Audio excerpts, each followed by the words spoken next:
En esta ocasión vamos a discutir una de las publicaciones de Gordon Childe que se titula Los orígenes de la civilización. Bueno, este libro originalmente fue publicado en 1936 en inglés, y lo que vamos a ver es una versión en español publicada en 1996. Bueno, en general el capítulo 5, que es el que vamos a ver, también pueden revisarlo. Hay una publicación de Gordon Childe, un artículo que presenta ideas más sintéticas de este capítulo. Bueno, el artículo se titula The Neolithic Revolution, y bueno, está en inglés y es retoma varias de las ideas que están en este capítulo 5. Tal vez es importante señalar antes de iniciar que, si bien varios de los argumentos que están presentes en este capítulo pues actualmente ya no pueden tener validez, es importante repasar la propuesta de Gordon Childe como un modelo de evolución cultural que inclusive todavía se aplica, por lo menos o que ha influido en los planteamientos actuales de la arqueología costarricense. Y acá pues también es interesante notar en este capítulo que podemos ver pues que Gordon Childe fue un arqueólogo multifacético. Recuerden que habíamos mencionado un poquito de los aportes de Gordon Childe durante la unidad 5 sobre historia cultural, y vimos cómo pues los planteamientos que él sugiere pues fueron fuertemente influenciados por explicaciones difusionistas. Ahora aquí también podemos ver en este capítulo, pues vamos a ver un poquito más de esa fase más interpretativa de, podríamos decirlo, la función del contexto, o tal vez un poquito más interpretativo hacia un énfasis teórico funcionalista en arqueología. Y también vamos a ver inclusive pues los aportes de Gordon Childe en la unidad 7 con la arqueología marxista. Pero bueno, va a ser más adelante. Aquí en general, para empezar, podemos ver que Childe explica que durante la Edad de Hielo la relación entre humanos y naturaleza se caracterizó por prácticas de recolección. Él habla de 2500 años de una relación conservadora de los seres humanos con la naturaleza. Sin embargo, posterior a la Edad del Hielo, el ser humano comenzó a controlar la naturaleza, o por lo menos a ejercer un control cooperando con ella.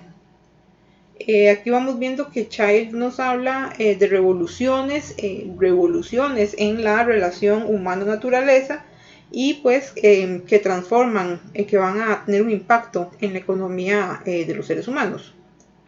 La primera revolución de los seres humanos, en donde esta primera revolución se caracteriza por controlar el abastecimiento propio de alimentos. Es decir, que se empezó a sembrar, a cultivar y a mejorar las especies por selección artificial, selección humana. Y si nos movemos a la página 86,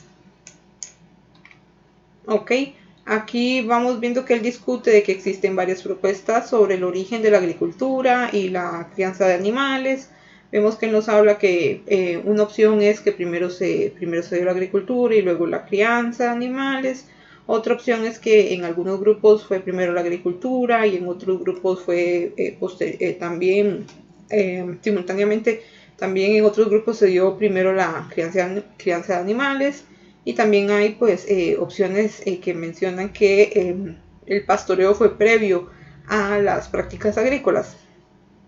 Sin embargo, vamos viendo que Childe toma una mayor consideración en discutir la primera opción, que sería que primero surge la agricultura y luego la crianza de animales.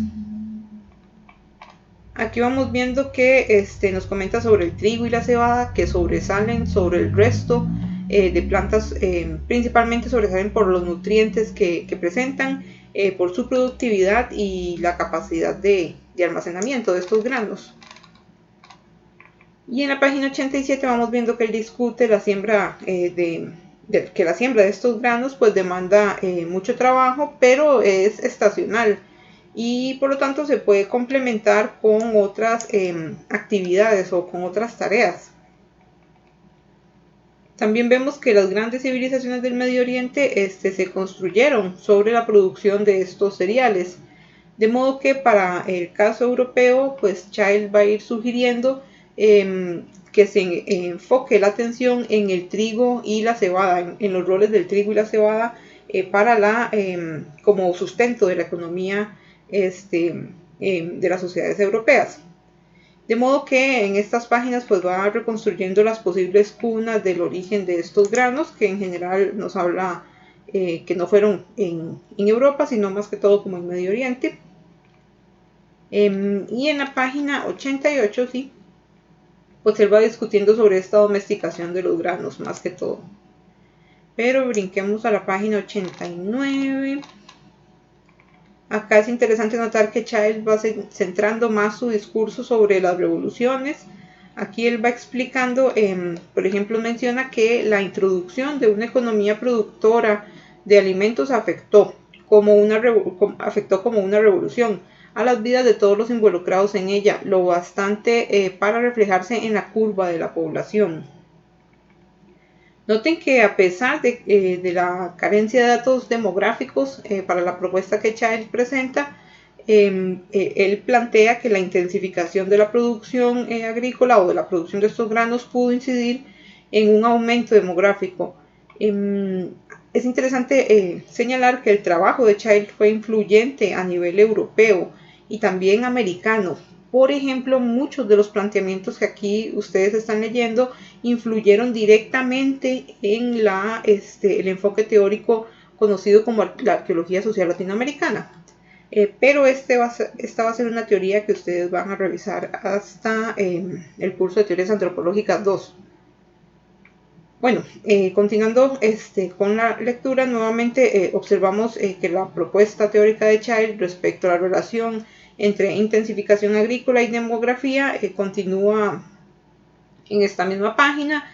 Aquí tal vez es interesante notar que él nos menciona aquí está, que la comunidad de recolectores de alimentos tenía limitada su magnitud por la provisión de alimentos disponibles. Una vez más, la forma en que interactúan los seres humanos respecto a su entorno natural está limitada. Pero hay un cambio en la interacción con estas sociedades, entre los seres humanos y la naturaleza, que va a ser pues el discurso central de la propuesta de la primera de esta revolución que está hablando Gordon Child.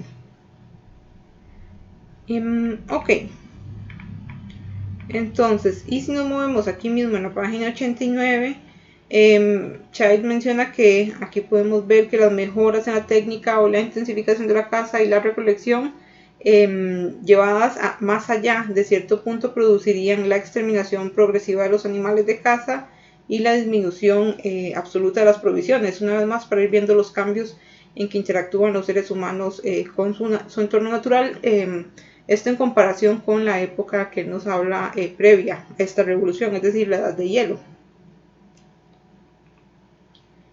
Y en general pues vamos viendo que la dependencia de los seres humanos hacia la naturaleza, así como una práctica extractiva que se había visto limitada durante la edad de hielo, pues va a cambiar.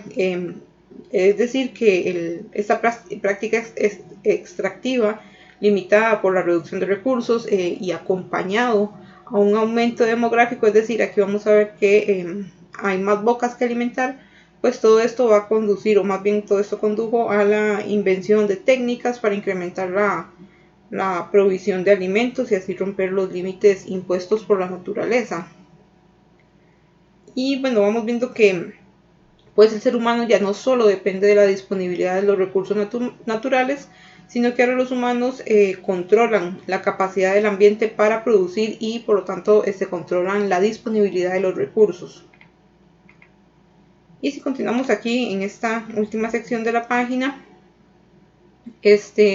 vemos que la introducción de prácticas agrícolas condujo a un incremento abrupto de la población. Entonces este escenario pues es considerado por Child como la primera revolución, como les hablaba, la cual él denomina la revolución del neolítico, como se titula en el capítulo. Pero movámonos a las páginas 90 y 91. Aquí es importante pues señalar que a lo largo del texto vemos datos ausentes en la interpretación de Child. Es decir, no todos sus planteamientos pues se basan en evidencia arqueológica. Por lo tanto, podríamos hablar que más que una teoría, la propuesta de Child puede ser considerada, o más bien actualmente es considerada como una hipótesis o un modelo de cambio social, el cual pues es interesante notar que se ha adaptado y estudiado a lo largo de esta propuesta. Este modelo de cambio social se ha adaptado y estudiado en diferentes áreas geográficas del mundo. Y una vez más, ejemplo de esto es el caso de la arqueología social latinoamericana. Inclusive, en el caso de Costa Rica, autores como Michael Snarskis, Oscar Fonseca y Francisco Corrales han tomado y adaptado algunos de los argumentos de Child para elaborar el modelo de evolución cultural propuesto para las sociedades precolombinas del antiguo territorio de Costa Rica. Ok, aquí movámonos a las páginas 92-93. Vamos viendo que Child menciona que la vida sedentaria la vida sedentaria no implica una adopción de la agricultura intensiva, pues hay sociedades sedentarias que pueden practicar una agricultura de azada o también llamada agricultura hortense. Aquí tal vez es importante ir entendiendo que para Child la agricultura es una práctica que implica el cuidado del suelo mediante prácticas de barbecho o reposo del suelo que van a procurar la fertilidad de los suelos. Contrario a la agricultura hortense, donde se va a remover la vegetación, se siembra y una vez agotada la fertilidad de ese suelo, pues se va a buscar otra área para cultivar. Pero continuamos en las páginas 94. Aquí vamos viendo que Child más bien entonces propone que, contrario a una agricultura hortense, él menciona, más bien él plantea la idea de una agricultura basada en irrigación de cereales. Para el caso, para esto va mencionando los casos de prácticas agrícolas de irrigación en Medio Oriente. Y continuando en la página 95, acá tal vez sería bueno hacer una pausa y ir aclarando que Child fue propulsor de explicaciones difusionistas, como lo habíamos comentado brevemente en el enfoque histórico-cultural en la unidad 5. Recuerden que según Child, las sociedades civilizadas de Europa alcanzaron dicha condición como consecuencia de la interacción con sociedades del Medio Oriente, y todo esto pues fueron planteamientos que él adoptó de la propuesta de Montelius. Entonces aquí pues vamos viendo que para Child la agricultura fue introducida a Europa desde por migraciones o por intercambios con sociedades del Medio Oriente. Pero continuamos en la página 96. Acá vamos viendo que Child describe los orígenes de la agricultura, esto más que todo para apoyar su planteamiento sobre un modo de subsistencia básico que él define como agricultura mixta, es decir, una agricultura basada en cultivos de plantas y la crianza de animales. Y aquí en la página 97 vamos viendo que apoya esta idea reconstruyendo la dispersión y registro más antiguo de animales domésticos, y pues todas estas ideas lo van permitiendo concluir que la crianza de estos animales también está, es decir, que más bien que la evidencia más antigua de domesticación de animales está entrelazada con evidencia de domesticación de animales. Y en la página 98, pues aquí es interesante notar la incorporación de temáticas ambientales, que recuerden, la arqueología funcionalista incluyó tanto evidencia artefactual como evidencia no artefactual en sus explicaciones sobre el comportamiento humano. Por lo tanto, es interesante notar que Child comenta sobre cómo inició la domesticación de animales a causa de periodos de sequía, en donde algunos animales eran presa fácil para los depredadores, de modo que los humanos competían contra los depredadores, por lo que fueron ideando llamar la atención de los animales silvestres con comida. Comida como rastrojo, que era producto de los campos de cultivo. Ok, pero movámonos a las páginas de la página casi 99 más bien hasta la 103. Aquí vamos viendo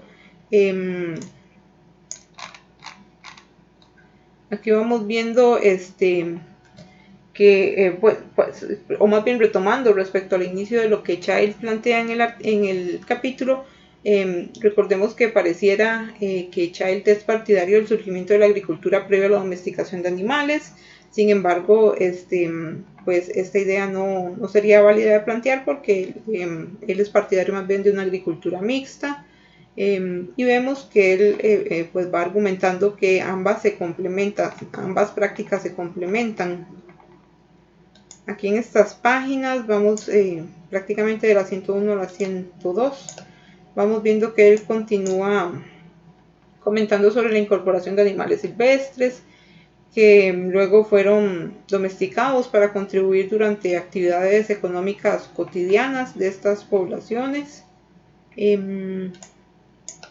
Y también pues inclusive vamos viendo que a lo largo de estas páginas podemos ver sobre la división de tareas, es decir, ver los roles de quienes se encargan de obtener y proveer diferentes productos. Esto a partir del aprovechamiento, por ejemplo, de la domesticación de los animales, principalmente en estas páginas, aunque también este tipo de argumentos los pudimos apreciar al inicio del capítulo, cuando nos comenta sobre domesticación de plantas.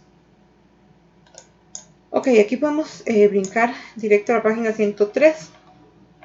Aquí vamos viendo que Child, para sustentar su propuesta de la agricultura mixta y cómo esto le permitió a la humanidad independizarse de las limitaciones que proveía a una subsistencia cazadora-recolectora, o más bien una subsistencia propia del periodo de la Edad de Hielo.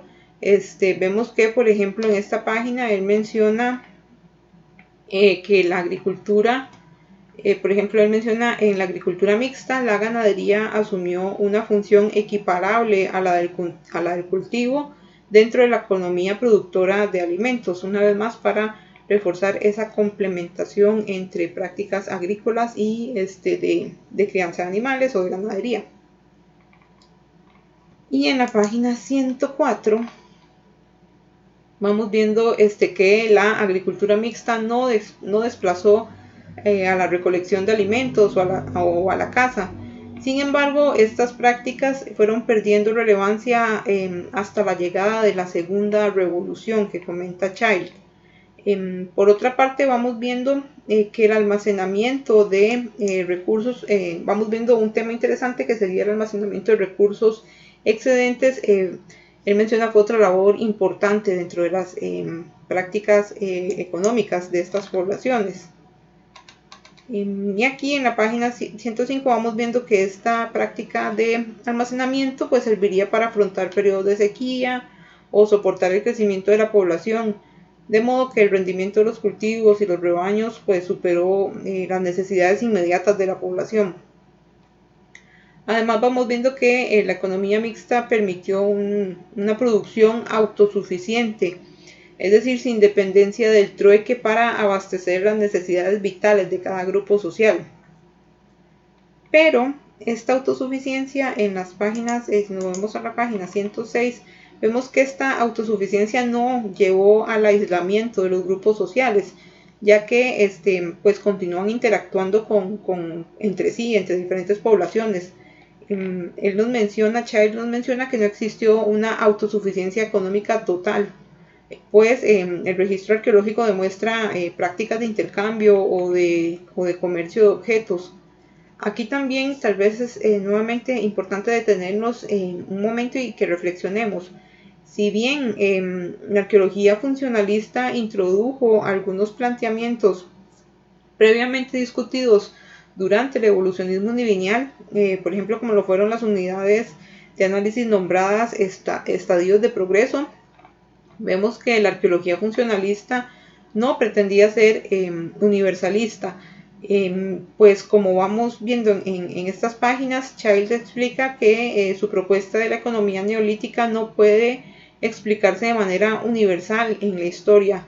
Sin embargo, esto solo podría alcanzarse revisando casos aislados y reconstruyendo una historia más general del cambio cultural. Inclusive aquí en esta página vamos viendo que esto no implica un cambio cultural universal de todas las sociedades al mismo tiempo, es decir, cambiando todas las sociedades al mismo tiempo en estadios similares.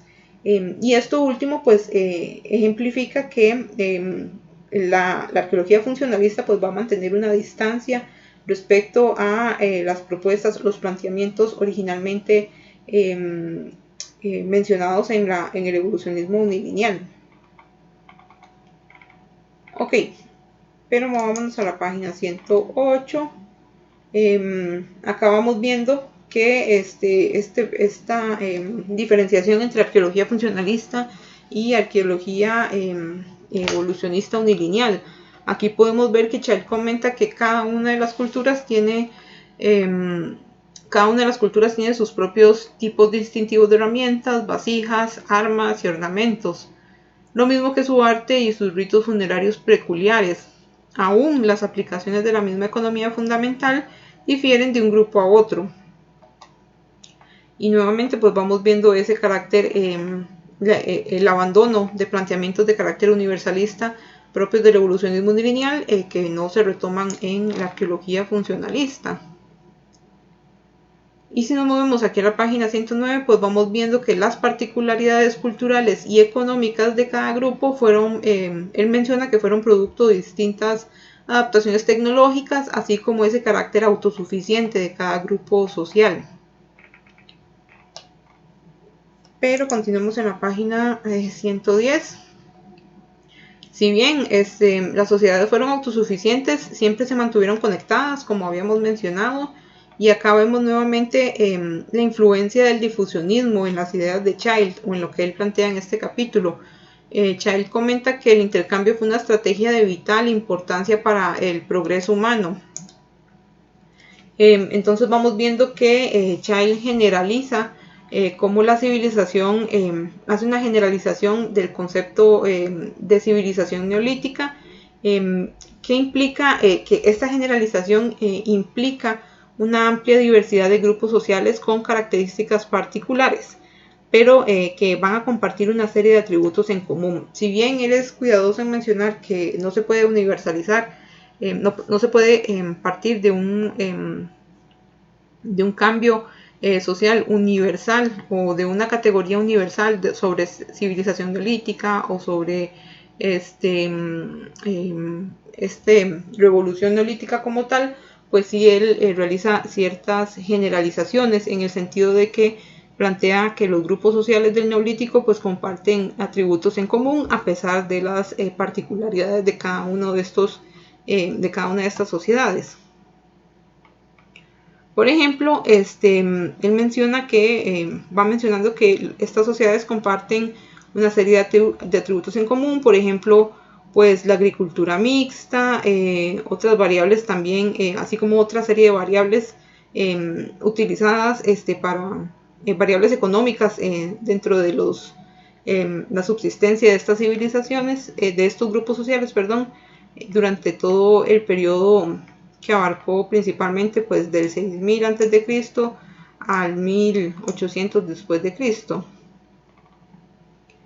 En esta sección en general pues podemos ir viendo o podemos ir apreciando que las ideas histórico-culturales de áreas arqueológicas y difusión de tecnologías pues no fueron del todo abandonadas durante la arqueología funcionalista. En el caso de Child, tal vez en el caso particular de Child, esto sería más evidente, pues él fue influenciado tanto por planteamientos de la arqueología histórico-cultural como esta transicional enfoque teórico que hemos llamado arqueología funcionalista. Ok, y en las páginas prácticamente desde la 111 hasta la 119 podemos ver que Child discute atributos comunes en las sociedades del Neolítico que veníamos mencionando. Aquí él va a puntualizar más cuáles son esos atributos. Él va explicando pues que los arqueólogos consideran atributos como atributos en común dentro de las sociedades del Neolítico. Por ejemplo, él habla de la agricultura mixta, la alfarería, el telar y la industria textil. Todos estos pues van a ser como elementos identificadores del periodo neolítico y de las sociedades neolíticas. Mientras que entre las páginas 120 a las 123, ok, aquí podemos ver pues que Child, entre estas páginas vamos viendo que él comenta sobre la organización social. Principalmente vemos que él habla sobre una organización social de carácter no jerarquizado, en donde las actividades económicas eran principalmente a nivel doméstico. Aquí vamos viendo que pues en los planteamientos que él señala, él menciona que pues la abundancia de recursos no va a llevar a condiciones de jerarquización. También vamos viendo que la cooperación del grupo social posiblemente fue favorecida por instituciones políticos sociales que se iban encargando de aspectos o de ámbitos sociales más de carácter mágico religioso. Sin embargo, él pues en esta sección, en estas páginas va mencionando, él como que comenta que prefiere no profundizar respecto a estos aspectos debido a dificultades de la arqueología, las dificultades de la arqueología para respaldar este tipo de planteamientos sobre temáticas mágico-religiosas. Sin embargo, vamos viendo que en la página 124, toda esta discusión Child la plantea como un proceso, es decir, como una serie de eventos que fueron dando forma a la revolución neolítica y que posteriormente producirían los inicios de la segunda revolución, es decir, la revolución urbana. Y en general, pues casi que desde las páginas 125 a las 129, él más bien retoma toda esta temática de la esfera ideológica o la dependencia en creencias mágico-religiosas y cómo estas van a trazar la llegada, digamos, o el inicio de la segunda revolución, es decir, la revolución urbana. También vamos viendo que él discute sobre posibles prácticas mágico-religiosas en general para las sociedades del Neolítico o para estas sociedades durante este amplio espectro temporal del Neolítico. Pero finalmente tal vez podríamos concluir mencionando que lo interesante de la propuesta de Child no es solo el modelo de cambio social que elabora, sino la implementación de múltiples temáticas para reconstruir el modo de vida. Por ejemplo, él nos comenta sobre factores ambientales, domesticación de plantas y animales, ocupación de sitios ya sea para residencia. También habla sobre prácticas domésticas, interacciones comunales y extracomunales, variables económicas para la subsistencia, actividades de subsistencia de las comunidades, de los grupos sociales del Neolítico. También habla en las páginas finales sobre organización social e inclusive habla sobre ideas mágico-religiosas, múltiples líneas de evidencia para poder reconstruir de una mejor manera las actividades de las sociedades del pasado. Es decir, la propuesta de Child es una reconstrucción que le va a dar un rostro al diario vivir de las sociedades antiguas.